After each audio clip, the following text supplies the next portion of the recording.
Bien, último bloque. Nos metemos en el caso Carmelitas Descalzas. Hablamos en extenso con el fiscal que llevó adelante la investigación, el doctor Federico Uriburu, fiscal de Nogoyá. Contó detalles que creo que no había contado. Algunas cosas sí, pero muchas cosas no las habías contado nunca y nos la dijo en la siguiente nota. El origen de cada investigación fue distinto. Yo creo que en el caso de las Carmelitas ya había una investigación periodísticamente muy seria que era la base, digamos, de lo que fue el allanamiento y que a nosotros fue lo que justamente nos permitió fundarnos en esa investigación para solicitar el allanamiento al convento. En el caso de Escobar Gaviria hubo mucho por investigar a partir de las denuncias, es decir, tuvimos una primera denuncia que fue prácticamente solitaria, en solitario fue una madre y luego contra esa madre se fue toda una parte de un pueblo que fue a quien agredieron, quien se tuvo que, digamos, que comer todos los primeros insultos, las primeras cuestiones relativas a afectar a una figura que era idolatrada en el pueblo, ¿no es cierto? Entonces, bueno, desde ese punto de vista yo te diría que fue más difícil la investigación de Escobar Gaviria, incluso la cuestión de la prisión preventiva del imputado nos hace ver a nosotros de que hubo que llegar al extremo para poder seguir investigando. Pero de todas formas, también te lo puedo decir hoy, hablando obviamente con el diario del lunes, digamos esto, Escobar Gaviria vino después de las Carmelitas, cuando uno ya tenía cierto manejo del tema también, de los problemas o de las cuestiones que se suscitaban alrededor de una investigación de un religioso, ¿no es cierto? Entonces, quizás también uno, digamos, internamente, quizás a mí, en ese sentido, me hizo verla distinto a una causa que a otra. Pero hoy te digo, por eso con el diario del lunes te diría que se llegaron a más extremos hasta de medidas de coerción con la de Escobar Gaviria porque hubo afectaciones físicas y psicológicas a testigos. El mismo imputado llegó a ellos por intermedio de redes sociales.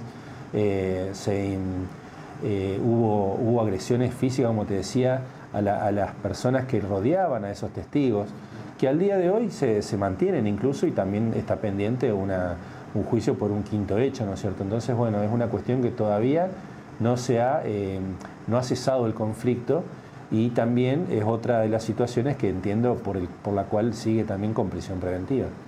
Venimos de la condena a la priora de las Carmelitas Descalzas, ¿no? Vayamos a ese escenario de la jornada del allanamiento, ¿no? Ustedes llegaron, digamos, era muy temprano, habrá sido 7 de la mañana, un poquito antes de las 7 de la mañana. ¿Con qué te encontraste, digamos, y qué fue lo primero que te sorprendió de lo que pasaba ahí adentro? Y que además seguramente nunca habías entrado. No, jamás. Digamos, uno lo conocía por fuera nomás, es imponente, digamos, la estructura del edificio. Estamos hablando una estructura con un paredón de aproximadamente 3 metros de alto, con alambres de púa, con boyeros eléctricos. Lo que a mí me sorprendió en un primer momento, bueno, era la agresión que se sufrió desde un principio. Entiendo también de que... La agresión desde adentro del convento, de quien hoy es la condenada. Pese a que ustedes iban con fuerza policial, incluso. Nosotros aparte fuimos con una idea de entrar de manera pacífica, de manera tranquila. Para ver qué era lo que se había denunciado. Exactamente, se habló, nosotros íbamos con la orden de allanamiento porque es la forma legal de iniciar un procedimiento y en un lugar cerrado, digamos, que no es de acceso público. Es como para entrar en una casa y que quede convalidado lo que uno secuestra o comprueba dentro de lo que es el debido proceso. Te cuento, digamos, así bien lo que fue ya íbamos yo internamente tenía tenía ciertos, no temores, pero quise tener recaudos, porque estamos hablando de una institución que en Nogoyá era no sé si muy querida o bien muy idealizada dentro de lo que es la comunidad de Nogoyá. Uno hablaba de las Carmelitas en Nogoyá y era una institución a la cual el pueblo quería y adoraba mucho. Incluso después de este allanamiento pasó lo contrario a lo que yo pensé. Yo pensé que luego del allanamiento iba a tener yo a nivel persona alguna, digamos, reprimenda de algún ciudadano de Nogoyá, algún cierto insulto, y fue todo lo contrario. Es decir, la gente de Nogoyá se dio cuenta de que ahí adentro pasaban cosas que jamás pensaron que estaban sucediendo. Es como que se le sacó el velo, digamos, a una realidad que era la que se mostraba para el afuera, ¿no es cierto? Y bueno, y ese día, yo te hablo del día anterior, cuando nos comunicaron del hecho, digamos, en sí, de que nosotros teníamos que comenzar la investigación. Yo lo convoqué a mi compañero de trabajo, al doctor Molina, que quien fue uno de los fiscales que estuvo en el juicio. Hicimos la solicitud de allanamiento, salió en horas de la medianoche del día anterior, y nos convocamos a los funcionarios policiales de investigaciones y al grupo de operaciones especiales, que es el grupo que va siempre a los allanamientos cuando son allanamientos que van un poco más allá de secuestrar un celular. Y quizás hasta se podía evitar, digamos, el grupo, esa parte del grupo exacto, especial. El grupo especial estuvo en la esquina. Ajá. El grupo especial no fue el que estuvo desde el inicio en el allanamiento, sino que fueron los miembros de investigaciones, que éramos, yo los había convocado aproximadamente a las 5 de la mañana, sin decirles el motivo. Luego a esa hora les dijimos a qué calle tenían que ir, y una vez que estuvimos en la esquina del convento fue que se blanqueó, por así decir, digamos, la orden de allanamiento para el convento. Allí fue el encargado del allanamiento, el comisionado, que era un funcionario de investigaciones, que declaró también en el juicio, quien tocó el timbre con un portero eléctrico común. Desde adentro contestaron prácticamente enseguida. Ellas dicen Ave María Purísima, es el saludo que ellas hacen, y uno tiene que contestar sin pecado concebida, para recién ahí empezar cierto diálogo. Ya la persona que tocó el timbre ya lo sabía eso. Luego se le explicó el motivo. Habrán transcurrido entre 5 o 10 minutos fácil, hasta que se abrió la primer puerta, que es una reja que está al frente del convento, que incluso a esa reja personal de investigaciones comenzó a trepar, porque no teníamos ninguna novedad de que se vaya a abrir, cuando en realidad los motivos de nuestra presencia habían sido explicados por el portero eléctrico. Luego pasamos a una segunda puerta, que es una puerta grande de madera, a donde ya con una cámara de seguridad nosotros les volvimos a explicar, nos volvieron a saludar de la forma que nos saludaron al inicio, y nos tuvieron otros 10 minutos fácil en ese lugar. Y ahí recién pasamos a lo que es el sector que se conoce como, es un hall donde está el torno a la izquierda, un torno por donde, como eran los bancos antes para pasar el dinero, uno no ve la cara del que está del otro lado, es de madera. Entonces allí es donde yo personalmente le entrego la orden de allanamiento a quien se presentó como la Madre Superiora. Uh-huh. Y luego de que ella tuvo en su poder la orden de allanamiento, no tuvimos ninguna respuesta del otro lado. Cuando le pedimos de nuevo explicaciones, golpeando, digamos, el torno como uno golpea la puerta, nos refirió que ella tenía que hablar con el Papa Francisco para abrirnos la puerta. Entonces yo le dije que le dábamos, yo recuerdo que le dije, bueno, tiene dos minutos para hacerlo, porque ya habían transcurrido varios minutos desde que estábamos tratando de ingresar, y bueno, y estaba, a entender mío, digamos, en ese momento, corría riesgo la medida de allanamiento, porque... Claro, recordemos Federico, que esta medida de allanamiento se hace a esa hora porque corría peligro de que hicieran desaparecer Exacto. los elementos de Que se castigo, estaban digamos, buscando, claro. de tortura. Estamos digamos, hablando de que incluso la noticia, digamos, que se adelantó, como bueno, obviamente nosotros lo publicamos a la medianoche. Salió a la medianoche. Entonces estamos hablando de que perfectamente a esa hora ya podían tener un conocimiento, digamos, de lo que podía estar sucediendo. Pero bueno, en este caso nosotros seguimos esperando de buena manera y de acuerdo a lo que nos iba diciendo ella, que eran sus formas de proceder.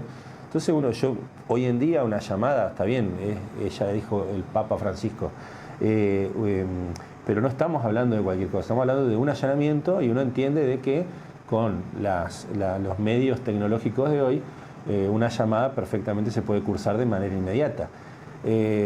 A lo cual transcurrieron más minutos de los que uno le dijo, se esperó un cierto tiempo prudencial y es donde ya se lo había convocado a miembros del grupo especial, entre los cuales estaba el brechero, que es el que tiene esa herramienta con la que se rompen las puertas, a lo cual le dije, digamos, le autoricé a que haga uso de la fuerza y se rompió la puerta del convento y ingresamos enseguida. Ingresaron, yo creo que si te sumo la cantidad de funcionarios policiales, en el momento éramos entre funcionarios, 2 testigos civiles, funcionarios judiciales, 2 testigos civiles y habremos sido 15 o 16 personas, no 50 como se dijo en un momento, que también se intentó atacar y decir que era un allanamiento de película el que habíamos organizado.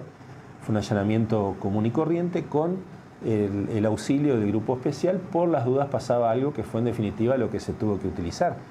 Y algo que nos llamó muchísimo la atención, porque uno esa noche si dormí 1 hora fue mucho, obviamente investigamos el tiempo que tuvimos para saber qué tipo de vida es la que se lleva en esos lugares, y lo primero que uno llegó a saber es el tema de la clausura, ¿no es cierto? La imposibilidad o el voto de no tener un contacto con el afuera. Y cuando uno rompe, estamos hablando a 26 de agosto, entra y lo primero que me dice la Madre Superiora es que ahí adentro no hay dólares. Acá no hay dólares, ¿qué vienen acá? Acá no es como el convento de Buenos Aires, nos dijo. Claro, era por lo de José López. Con lo de López. Entonces, es decir, eso ya nos mirábamos nosotros y medio como que decíamos, tan desinformada no está, digamos. Es decir, uno pensaba encontrarse con una persona, no te digo sumisa, pero al momento de exhibirle, digamos, la orden de allanamiento, uno pensó en tener del otro lado una actitud totalmente diferente. Y bueno, luego de eso vinieron una serie un montón de agresiones, digamos, de parte de ellas, principalmente de la priora, la condenada, y las terceras, que son las 2 o 3 que están al lado de ella, digamos, como colaboradoras directas, ¿no es cierto? Hasta desde el ya van a venir a pedir que recemos por sus hijos enfermos, ya van a venir con un pariente con cáncer, ese tipo de mensajes se nos mandaba, no solo a nosotros, sino a todos los funcionarios policiales que estaban. Y todos, digamos, a medida que iba pasando el allanamiento, se veía un nivel, digamos, también de estrés por parte del funcionario policial, que me decía, jamás pensamos en ver esto en mi vida. Y la próxima, así te lo digo, digamos, coloquialmente, nos decían, preferimos allanar 10 lugares por narco antes que volver a entrar acá, y porque fueron 4 horas de hostigamiento permanente. Es decir, al momento incluso de leer el acta de allanamiento, el funcionario quería dar lectura al acta y empezaban a cantar por orden de la superiora. No nos permitían ni siquiera terminar con un acto formal. Empezaban todos a cantar, digamos, salmos ahí. De todo, claro, salmos, pero por orden de ella. Ella era la que decía, vamos, y así cantaban todas. O, por ejemplo, luego, a mí personalmente, cuando se secuestraron los látigos, que habremos estado para que digamos, entiendan qué es lo que buscábamos, 1 hora sin que nos digan, porque le decíamos, estamos buscando esto y esto. Entonces no, nos daban vueltas, nos decían cosas, nos decían de todo, nos hablaban de lo mal que estamos procediendo, del castigo que íbamos a tener, digamos, todo, digamos, metafísicamente hablando, dentro de lo religioso. Y cuando logramos, digamos, que una de las terceras diga, bueno, si tanto quieren los látigos, ya se los traigo. Hizo una vueltita por una de los pasillos que tienen, es un lugar muy grande adentro, y volvió con unos manojos así de látigos, ¿no es cierto? De los cuales uno los agarró para mirar de qué se trataban y a la vez corroborar lo que había salido en la información. Y ahí la priora me dice, llévate uno a tu casa, me dice, así te castigás un rato. Eso fue la palabra de ella, digamos, que fue tragicómico decirlo, digamos, escucharlo incluso, porque estamos hablando de un contexto, ya te digo, en el que jamás pensamos encontrarnos con ese nivel, digamos, de agresión. Luego, bueno, también otra situación que llamó la atención mía, que creo que fue utilizado como argumento de los fiscales que estuvieron en el juicio, es el hecho de que nosotros no podíamos entrar por la clausura, y al rato fue una escribana llamada por la Madre Superiora a constatar los daños, a la cual no se le hizo ningún tipo de inconveniente para entrar, y dos abogados convocados también por ellas, allegados al convento, quienes entraron. Y los abogados, fíjate vos la diferencia, no quisieron pasar del hall. Ellos mismos se quedaron ahí atrás porque entendieron de que no debían entrar, digamos. Y la escribana, al contrario, no fue tampoco que hizo un acta de constatación.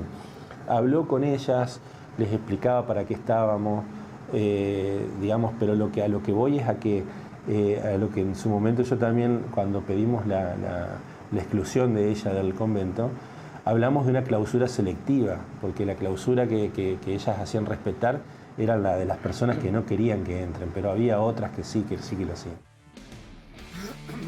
Bien, primera parte del diálogo extenso que tuvimos con el fiscal Uriburu. Hay una serie que a mí me gustaba mucho, que se llama El Ministerio del Tiempo, que era gente que viajaba al siglo XIII, al siglo XIV, volvía, digamos. Es impresionante lo que acaba de relatar. Y es impresionante que personas que se presume están trabajando en la fe para ayudar al prójimo le deseen a otros familiares con cáncer y el infierno, ¿no? Y además que se castiguen por tratar de hacer justicia. Es prácticamente un viaje al siglo XIII. Es así. En la segunda parte, con Uriburu hablamos de el rol perverso de la hermana Toledo, el accionar de Puigari cuando le anticiparon o le contaron de la gravedad de lo que estaba pasando un tiempo antes de que sucedieran los hechos de allanamiento. Como así también el rol de confesor que tuvo el cura Escobar Gaviria, condenado a prisión perpetua por abusos. A ver. Hubo dos ex hermanas clave, digamos, en la investigación, que denunciaron todas las cosas que ocurrían adentro, ¿no? Pero apareció una carmelita que está en otro lugar del país, ¿no? Está en Neuquén. Ajá. Está en Neuquén. ¿Cuánto aportó esa carmelita? Yo te diría que dentro de lo que fue la acusación, digamos, que ya era sólida, yo te digo, la acusación estaba bien fundada desde el minuto 1, digamos, cuando se allanó. Porque ya te digo, la investigación previa era como cuando uno investiga en situaciones de narcotráfico, era un estado de sospecha que ya era, digamos, importante para fundar el resto, y quizás esta causa, de no haber sido por un montón de planteos de incompetencia que llegaron hasta la Corte Suprema, se hubiera resuelto mucho antes. Pero acá también es lo que nosotros vemos, que estas demoras, paradójicamente, por planteos formulados por la defensa, paradójicamente favorecieron a la acusación, porque permitieron primero madurar en las víctimas lo que era el proceso judicial, porque una de ellas fue abordada a pedido, digamos, de ella por la oficina de asistencia a la víctima, tuvo un abordaje muy extenso, más allá de su psicólogo particular. Luego tuvimos también esta otra testigo que de haberse hecho antes el juicio, o incluso en la primera fecha que se había fijado para marzo, no hubiéramos podido contar con este testimonio porque es una hermana que abandonó este convento en febrero. En febrero de este año.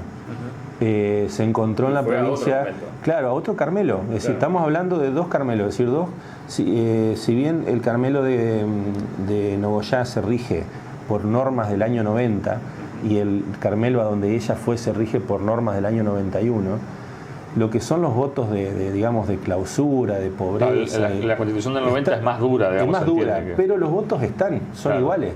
Pero sin embargo, uno cuando tuve que coordinar el traslado, que me pidieron coordinarlo para traerla al juicio, me manejé vía WhatsApp directamente con la hermana, digamos. Cosa que no sucede con las que están ahora en Nogoyá. Es prácticamente imposible. Y de las otras hermanas que quedaron dentro del convento, ¿alguna de ellas aportó algo interesante para la causa o se alinearon detrás de la priora? No, fueron 3 testimonios, si mal no recuerdo, que se tomaron en la ciudad de Nogoyá por pedido de la defensa para no viajar a Gualeguay, no afectar tanto la situación y la forma de vida elegida por ellas, que fueron recibidos luego de hacer el tribunal la inspección ocular también pedida por la defensa en el lugar en donde es el convento. Estas, de acuerdo a lo que yo no estuve presenciando esos testimonios, sino que de acuerdo a lo que me comentaron mis colegas, digamos, el doctor Taleb con Molina, se alinearon atrás del testimonio de la superiora, pero en una alineación endeble, por así decirte, porque a la hora de responder preguntas de la Fiscalía, era como que se la sacaba, digamos, de la zona de confort en la cual ellas estaban hablando al momento de defender la postura de la imputada. ¿Y la priora reconoció algo de todo lo que se le denunciaba? Ella lo que hizo en la declaración de ella fue, en definitiva, decir que lo único que hacía era comportarse conforme lo mandaban las reglas a las cuales ella estaba sometida. Y mentira, digamos. Y eso era mentira, justamente porque nosotros cuando hicimos la imputación del hecho, que fue que se tardó desde el allanamiento, nos tomamos aproximadamente 10 días, 14 para hacer la imputación, era justamente un tiempo prudencial que entendíamos para estudiar bien la situación de no entrometernos en lo que era lo religioso. Porque nosotros desde un principio se aclaró que esto no era un ataque a la Iglesia Católica, esto era una situación contra una persona común del derecho penal común de una ciudad de la provincia de Entre Ríos, y de una persona que a través de su función, digamos, como madre superiora, se creía, y así lo dicen las mismas víctimas, se creía que ella era Dios adentro del convento, así lo decían las mismas víctimas. Entonces creaba sus propias leyes. Y en esa elaboración que te digo de la imputación, del hecho a imputarle, justamente lo que se trabajó fue que ella actuaba en exceso o por fuera de las reglas y constituciones, justamente inventando reglas de ella y mandando a las que estaban bajo su jerarquía a golpearse más allá de lo debido, más fuerte de lo debido, a encerrarse por hasta 3 días o un tiempo que incluso las mismas víctimas no supieron calcular, porque se las dejaba dentro de una habitación que se llaman celdas, que es donde ellas viven, más o menos de 2 por 3 metros de dimensión, y solamente con un rosario y una constitución y obviamente la disciplina y el cilicio. Entonces ahí ellas perdían la noción del tiempo porque se les cerraba la ventana y no tenían entrada de luz solar, que incluso fue una de las situaciones que la falta de luz solar también fue detectada por médicos en el sentido de las vitaminas que le estaban faltando, ya porque se notaba en la piel, digamos, no era algo que se hizo un análisis bioquímico.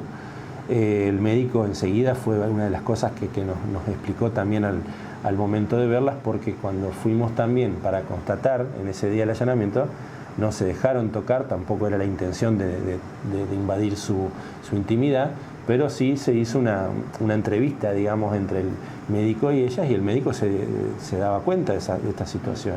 Luego de esto, más o menos para el 14 o 15 de noviembre del 2016, yo recibo un llamado en mi teléfono de la Fiscalía, en el teléfono fijo, y del otro lado me hablan y me dicen Ave María Purísima.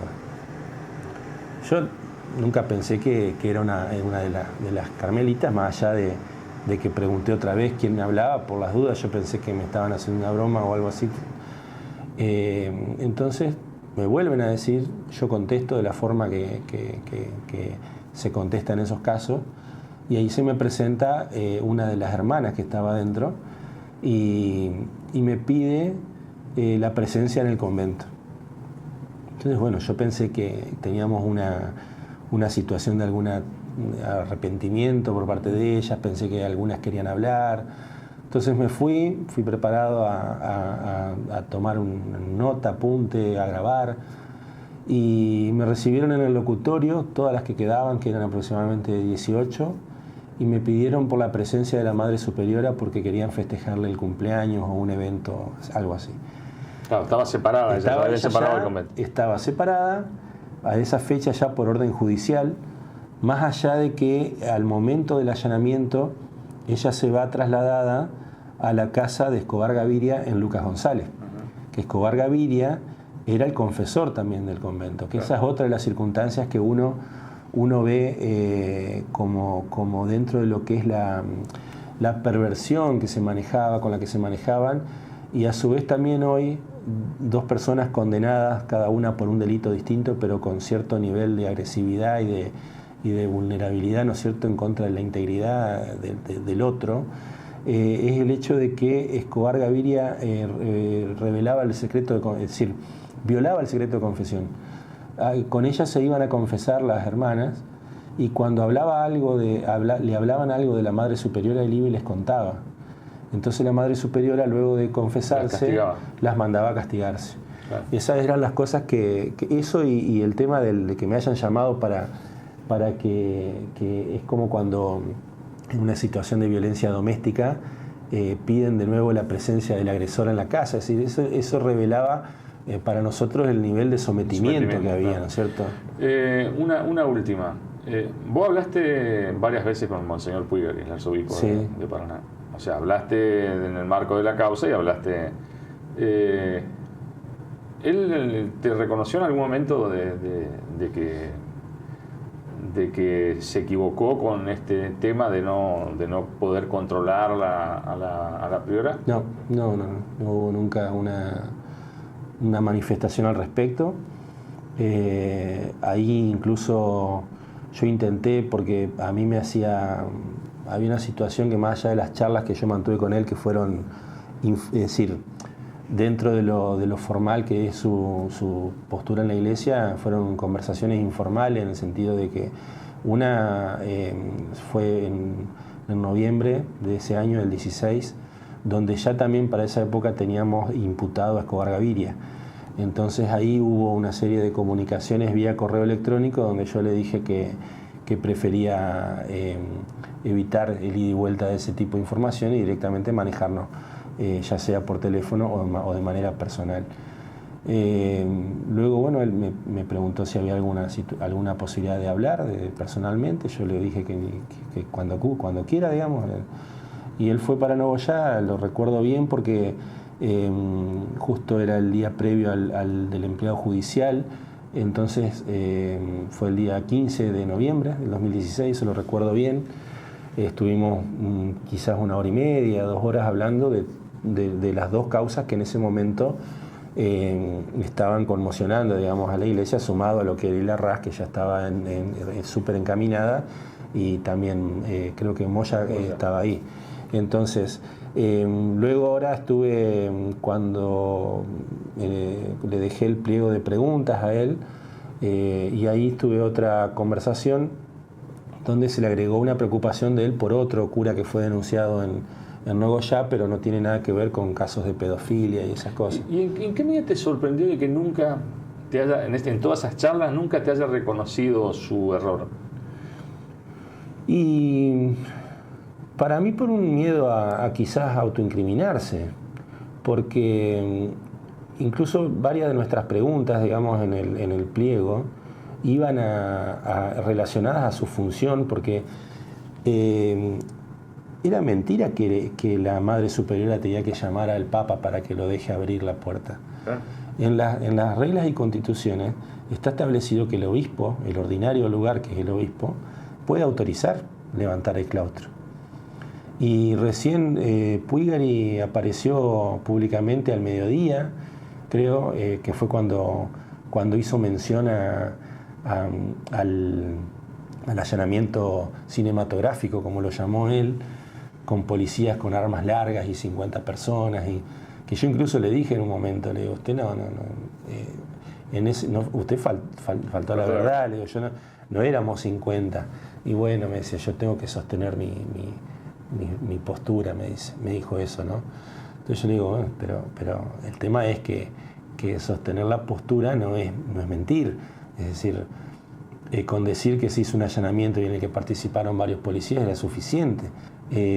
Una serie de situaciones que al inicio intentaron dejarme a mí, no solamente a mí, es decir, está la figura del procurador también, que es a la que se atacó. Yo soy en eso una herramienta, digamos, o un eslabón más de la cadena, el último de la cadena, pero a quien se pretendió atacar desde la Iglesia entiendo yo que fue más que nada al procurador, porque estaban avanzando a paso firme las causas de abuso infantil. Y en ese contexto también cabe, yo no puedo separar que uno de los motivos del jury que se le presentó a él fue el intento de haber entorpecido o alterado el orden de la vida religiosa de la provincia, mencionando específicamente el convento de Nogoyá en el jury. Entonces, son cosas que yo creo que no son aisladas, son cosas que hay que ubicarlas en un contexto y que son meros recursos, digamos, que tienden a intentar influir en nosotros. Que hoy me preguntabas por Lestrade, por ejemplo. Yo con Lestrade, cuando entramos al convento a allanar, noté una mirada en una persona que quería hablar. Y cuando nos alejamos de la Madre Superiora, le pregunté cómo estaba, si quería decirme algo, y entonces ahí me empezó a hablar y a decirme que estaba bien, que ella estaba bien. Tuvimos una charla de 30, 40 minutos fácil. Pero en ningún momento me dijo me quiero ir o no, pero yo esa mirada, viste, cuando te das cuenta, digamos. Y tan así que me lo dijo en una conversación que mantuve con ella hace 2 semanas. Me dijo que lo mal que se sentía ella en el momento, que incluso el hecho de haber tomado contacto con otras religiosas de otro Carmelo en un encuentro que hubo en la provincia de Buenos Aires, es donde ella decidió irse del convento de Nogoyá a el de Neuquén. Y con una madre superiora con cierta, y hasta con un trabajo, te diría, de incidencia social. Y eso en Nogoyá es lo que se vio como una cierta estafa moral, porque muchísima gente de Nogoyá iba y dejaba dinero, comida, te digo, de calidad, es decir, le llevaba pescados de mar, y esos pescados de mar eran frisados y comidos solamente por la superiora, adelante de las otras, que las hacía comer las legumbres que cultivaban en la huerta de ellos. Y para decirte algo más, es decir, solamente convidaba cuando la comida se le caía del plato o cuando no le gustaba. Recién ahí convidaba al resto. El nivel de perversión, digamos, con el que se manejó era altísimo. Otro ejemplo, 6 o 7 smartphones tenía en la celda la Madre Superiora, un teléfono, acceso a internet y televisor, más un colchón de una marca reconocida, cuando las otras dormían en unos sacos rellenos con chala. Bueno, contundente el Sí, testimonio pan de Dios, del fiscal. la señora. Nos vamos despidiendo. Nos vamos. Quiero agradecer a la gente de 5RTV, especialmente a nuestra común amiga Ana Laura Costa y a Juancito Chegaray, que han tenido la gentileza de ofrecernos las imágenes de recreo. Bueno, andaba la información circulando de que Pichetto iba a estar el viernes en Gualeguaychú con... Va a estar Frigerios, eso ya Va a está estar confirmado, Frigerio. y posiblemente No, Pichetto. Pichetto viene recién el sábado 27, nos acaban de informar. Sí confirmaron dos cosas, los jefes de campaña de cada lado. Por el lado del PJ, José Cáceres será quien encabece la campaña del PJ, y por el lado de Cambiemos, Eduardo Caminal, un funcionario de CARU de Concordia, y Sergio Keneteman, referente de la UCR de Y Atilio Benedetti. diputado provincial. Nos vamos, hasta el miércoles que viene.